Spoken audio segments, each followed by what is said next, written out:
सातवें चरण के चुनाव को लेकर नालंदा में पहले दिन एनडीए समर्थित जदयू के उम्मीदवार कौशलेंद्र कुमार ने अपना नामांकन का पर्चा समाहरणालय में दाखिल किया। वहीं समाहरणालय के बाहर कार्यकर्ताओं के द्वारा नामांकन पर्चा दाखिल करने के उपरांत कौशलेंद्र कुमार को फूल माला पहनाकर स्वागत किया गया।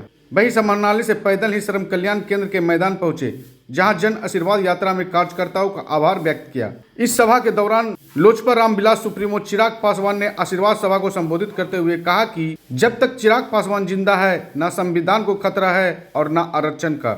महागठबंधन के लोग सत्ता में आए तो जो हम लोगों को 5 किलो अनाज मिलता है वह हमसे ये लोग छीनने का काम करेंगे। वहीं सभा को संबोधित करते हुए उप मुख्यमंत्री सम्राट चौधरी ने कहा कि एनडीए सरकार 2047 तक भारत को विकसित और दुनिया को सबसे शक्तिशाली देश बनाने के लक्ष्य पर काम कर रही है। और लालू जी जब चुनाव आता है तो जाग जाते हैं और कहने लगते हैं कि आरक्षण खत्म हो जाएगा, संविधान खतरे में है। जब चुनाव समाप्त हो जाता है तो सब भूल जाते हैं। लेकिन नीतीश कुमार ने 2005 में अगर पहली बार आरक्षण व्यवस्था बनाई और 50% महिलाओं को आरक्षण दिया। मोदी जी ने फोन किया पुतिन जी को, मोदी जी ने फोन करके कहा पुतिन जी को युद्ध रोको, युद्ध रुक गया। पुतिन ने पूछा कि भारत का बच्चे का परिचय क्या होगा, मोदी जी ने कहा जिसके हाथ में तिरंगा होगा वही भारत का बच्चा होगा। ये भारत की ताकत साथियों। और आज भारत के साथ साथ हिंदुस्तान के बच्चे तो निकले ही, साथ में पाकिस्तान और बांग्लादेश के भी बच्चे निकल गए। ये ताकत साथियों।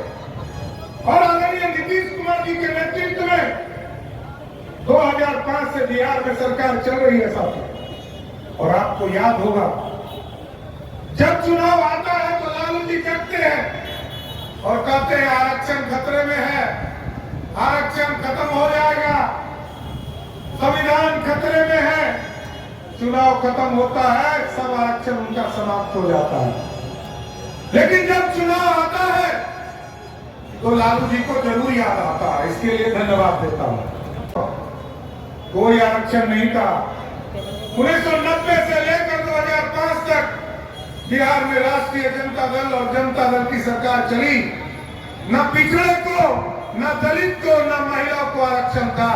लेकिन आदरणीय नीतीश कुमार जी जब 2005 में आए, इन्होंने पहली बार व्यवस्था किया और 50% महिलाओं को आरक्षण देने का काम किया। मोदी जी आए तो तय किया गरीब कल्याण का काम करना है सब।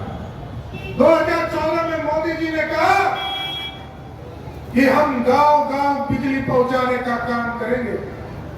और आदरणीय नीतीश कुमार जी ने कहा हम घर-घर तक बिजली पहुंचाने का काम करेंगे। और साथियों घर-घर बिजली पहुंचाया गया।